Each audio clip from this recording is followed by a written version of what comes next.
Baik, selamat eh, datang teman-teman. Perkenalkan, saya Guslen Hulu. Di sini saya akan mempresentasikan hasil yang sudah saya buat terkait dengan perusahaan atau company yang mana saya sudah rancang dan saya sudah berikan juga materi atau yang berbentuk PPT atau saya bentuk di kanvas. Ini kita akan masuk ke dalam materi. Kata cinta dan komitmen antara dua individu gitu teman-teman. Jadi pernikahan itu semua orang akan jalani, meskipun ada beberapa orang tapi kebanyakan orang akan menikah gitu ya teman-teman. Kita akan next slide. Nah, siapa gitu ya? Saya menggunakan 5W 1H untuk pertanyaan ini karena uh, cukup menarik ya, nanti slide-slide selanjutnya untuk saya bisa jelaskan siapa sih target yang saya akan tuju gitu, siapa target perusahaan. Tentu target yang akan dituju adalah pertama uh, anak remaja atau anak-anak muda yang sudah siap menikah gitu. Selanjutnya adalah apa itu wedding organizer. Nah, wedding organizer sendiri adalah layanan profesional yang membuat atau yang membantu pasangan pengantin dalam merencanakan, mengorganisasi, dan mengelola semua aspek pernikahan.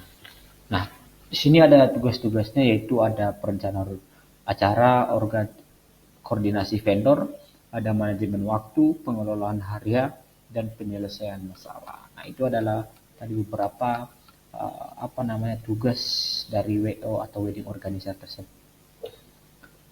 Di mana gitu ya? Selanjutnya di mana? Nah, di mana sih wedding organizer bekerja?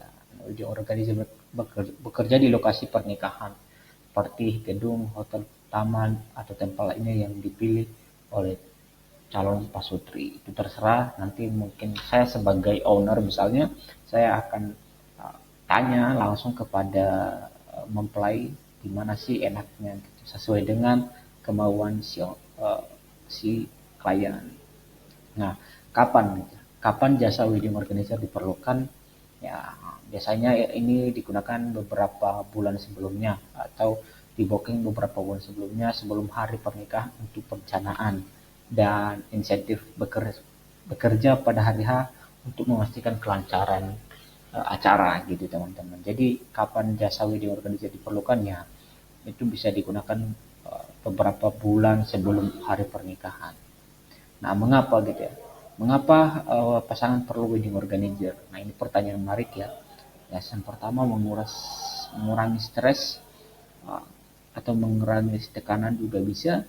Ya, untuk memastikan semua acara berjalan dengan lancar, tentu untuk menghindari kesalahan teknis seperti catering, fotografer dan lain-lain. Nah, bagaimana wedding organizer bekerja gitu teman-teman? Nah, bisa diskusi awal dengan klien, perencanaan, membuat jadwal dan daftar kebutuhan seperti pemilihan vendor, koordinasi, menghubungi vendor, memastikan semuanya sesuai rencana gitu. Dan juga hari H gitu teman-teman. Jadi sebelum kita bekerja, kita juga harus diskusi kepada klien terkait dengan perencanaan-perencanaan yang mungkin dibutuhkan di hari H gitu, supaya tidak ada miskomunikasi. Nah, ini adalah logo yang sudah saya buat di perusahaan saya. Saya memakai nama dengan Amora Thales. Arti dari logo itu adalah setiap note atau pola yang terhubung menandakan wedding organizer ini akan terhubung kemana saja di masyarakat. Pola yang bertumbuh dari bawah juga menandakan loyalitas kita dalam bekerja, klien, dan lain-lain. Gitu teman-teman. Jadi ada not-not yang terhubung itu menandakan bahwa wedding organizer ini akan terhubung kemana saja gitu, baik ke masyarakat kecil, masyarakat besar, dan di mana saja gitu.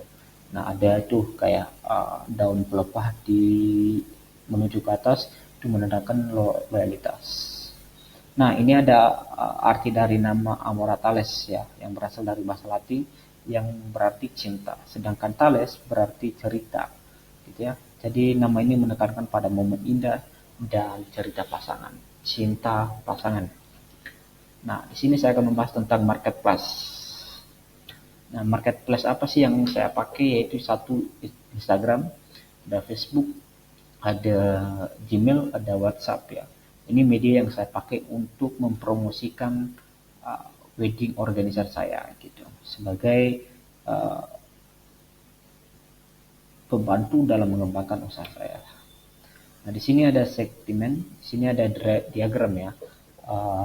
Bagaimana kita bisa melihat ya pertumbuhan pernikahan, faktor penyebab pernikahan dini dan juga uh, faktor kenapa sih orang-orang menikah misalnya gitu. Nah, ada di sini ada faktor adat, ada media massa, ada ekonomi, ada dorongan orang tua, dan latar belakang pendidikan, gitu teman-teman. Jadi ini cukup membantu dalam hal ini untuk saya bisa mengetahui oh ternyata orang-orang yang mengikat kayak gini, begini gitu.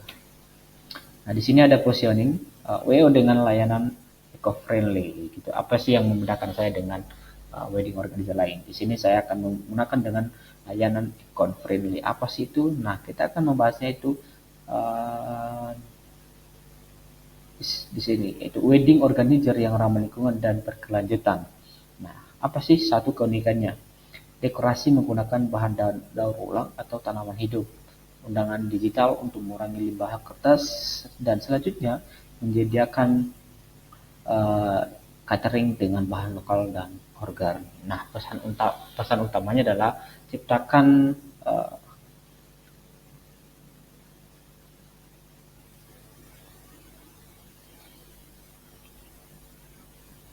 ciptakan keharmonisan bukan kerusakan, teman-teman. Nah, di sini saya memakai positioning dengan layanan co-friendly. Di sini kita tadi sudah sudah tahu ya keunikan dari eco-friendly ini. Nah, selanjutnya ada marketing mix.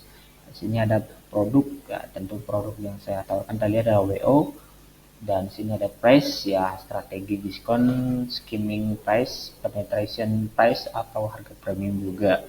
Sini ada tempat nanti, sini ada lokasi dari klien ya, dan ada promosinya ada di Instagram, Facebook, Gmail, WhatsApp, dan terutama di relasi.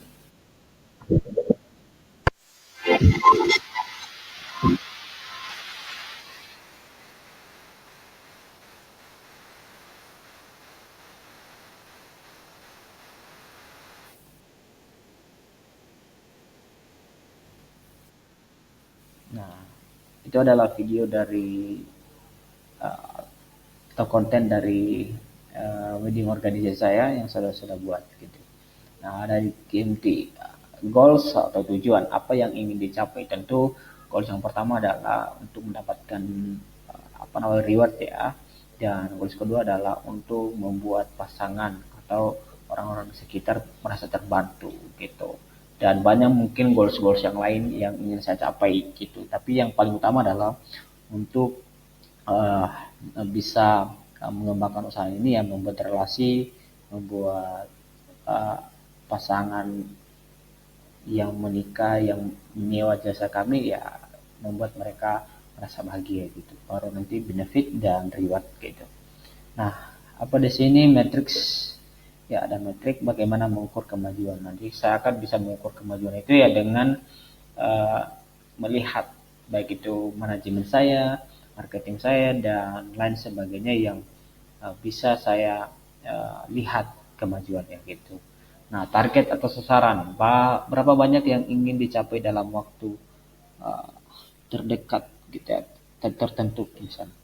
Nah, tentu target ini ya kita maksimalkan ya, targetnya um, banyak gitu, terutama dalam dalam hal ini ya kita perbanyak relasi gitu ya, untuk kita bisa mencapai target banyak.